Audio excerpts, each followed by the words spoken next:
안녕하십니까? 김동찬 목사입니다. 이번 시간에는 교회에서 행하는 세례가 무엇인가에 대해 살펴보겠습니다. 사실 세례에 관해서는 교회에 다니지 않더라도 이미 어느 정도 알고 계신 분들이 많으실 텐데요. 다들 대략 세례는 기독교의 예식으로 물을 통해 죄를 씻고 새로운 삶을 시작한다는 의미를 담은 의식이라고 이해하실 줄 압니다. 맞습니다.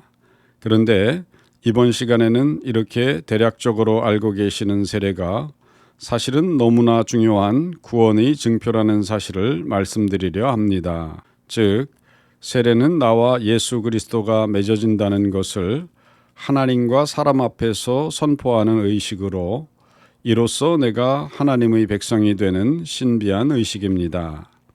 이렇게 중요한 세례에 대해 구체적으로 말씀드리기에 앞서 이해를 돕기 위해 먼저 설명을 드려야 할 사실이 있습니다. 그것은 이스라엘이 어떤 식으로 하나님의 백성이 되었는가라는 사실입니다. 흔히 유대인들을 가리켜서 언약의 백성이라고 부릅니다. 언약이란 하나님과 사람 사이에 맺은 신성한 약속이라고 설명할 수 있는데 이스라엘은 하나님과 이러한 언약을 맺음으로써 하나님의 백성이 되었습니다. 언약이 어떤 것인가를 좀 더 쉽게 설명드리기 위해 유대인들의 결혼을 예로 들어보겠습니다. 유대인들은 결혼을 신성한 언약으로 생각하고 따라서 결혼할 때 부부 서로가 동의하는 바를 결혼계약서인 케투바에 작성합니다.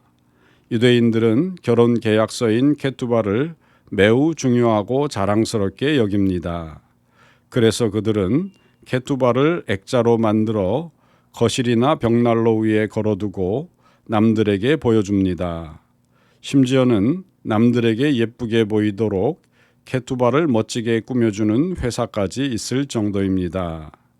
그런데 유대인의 결혼 계약서인 케투바는 단순히 결혼했다는 증명서가 아니라 신랑이 신부에게 약속한 내용들이 담겨 있고 실제 법적 구속력을 가진 계약서의 성격을 띠고 있습니다.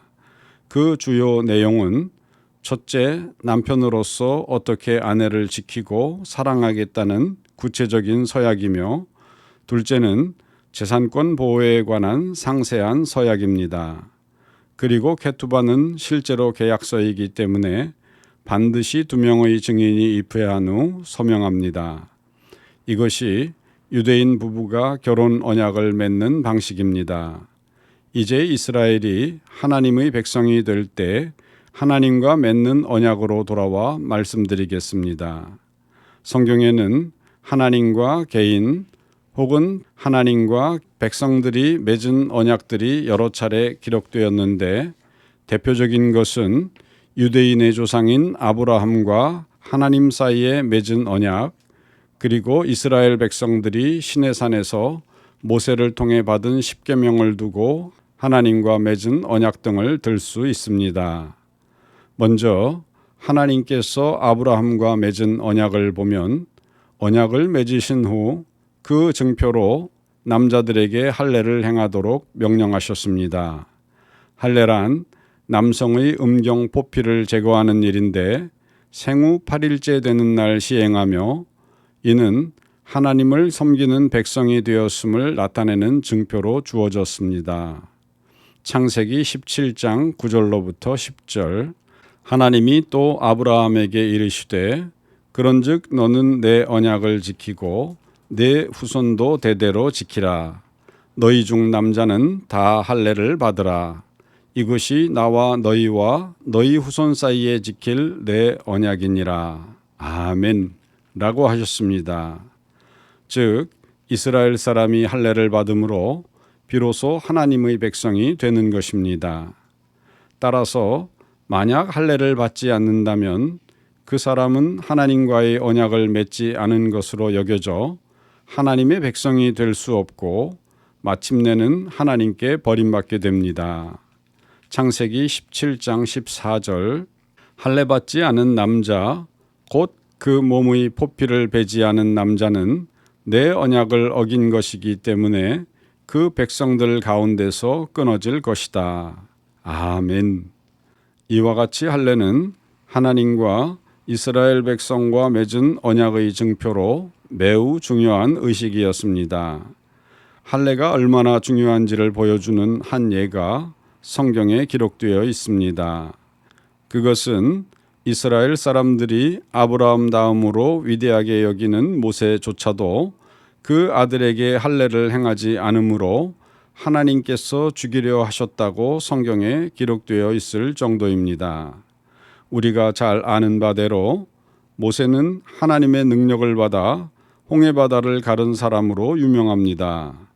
또한 모세는 마치 사람이 자기의 친구와 이야기함과 같이 하나님과 친밀하게 대화를 나누었던 사람이었습니다.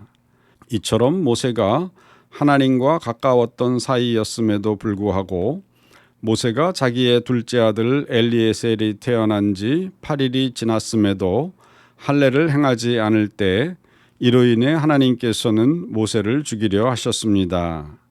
성서학자들에 따르면 모세가 아들의 할례를 행하지 않았던 것은 할례의 중요성을 이해하지 못했던 이방 출신의 아내 십보라의 고집 때문이었을 것으로 추측합니다.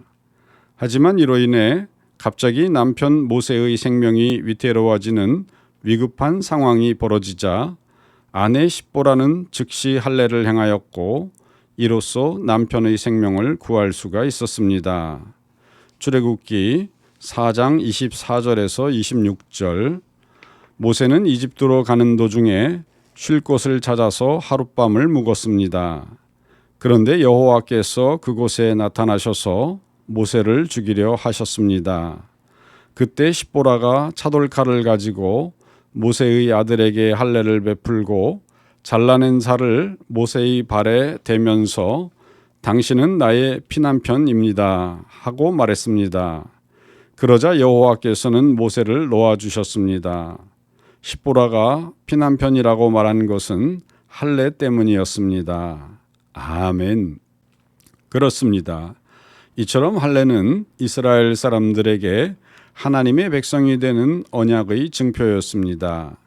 그런데 제가 세례를 설명하기 위해 할례에 관해 자세히 말씀드리는 이유는 성도들이 예수님을 믿을 때 교회에서 받는 세례가 할례와 마찬가지로 중요한 언약의 증표가 되기 때문입니다. 즉 구약에서는 하나님의 백성이 되는 증표가 할례였는데 이것이 신약에 와서는 세례로 바뀌게 됩니다. 그리고 이로 인해 성도는 세례를 받음으로 하나님의 백성으로 인정받습니다. 골로새서 2장 11절에서 12절 그리스도를 믿었을 때 여러분은 새로운 할례를 받았습니다.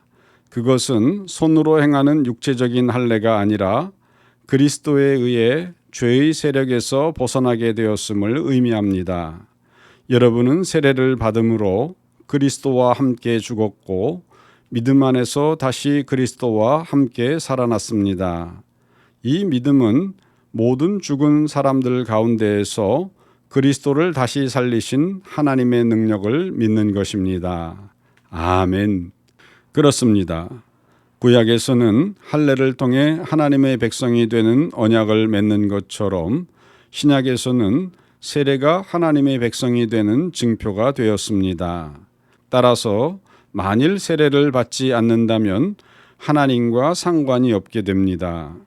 마가복음 16장 16절 믿고 세례를 받는 사람은 구원을 얻을 것이지만 믿지 않고 거부하는 사람은 정죄받아 심판을 받을 것이다. 아멘. 그렇다면 세례는 어떤 의미를 가지고 있을까요? 세례는 우리가 예수 그리스도와 영적으로 하나가 되고 과거에 지은 죄에 대해 죽는다는 것을 의미합니다. 그리고 예수님을 통해 다시 살아나 새 사람으로 살아가게 되는 것을 상징합니다. 이것을 사도 바울은 설명하기를 로마서 6장 4절 그러므로 우리는 세례를 받음으로써 그리스도와 연합하여 그분과 함께 묻힌 것입니다. 이것은 그리스도께서 하나님 아버지의 영광에 힘입어 죽은 자들 가운데서 살아나신 것처럼 우리 또한 죽음을 이기고 새 생명 가운데서 살게 하려는 것입니다. 아멘. 그렇습니다.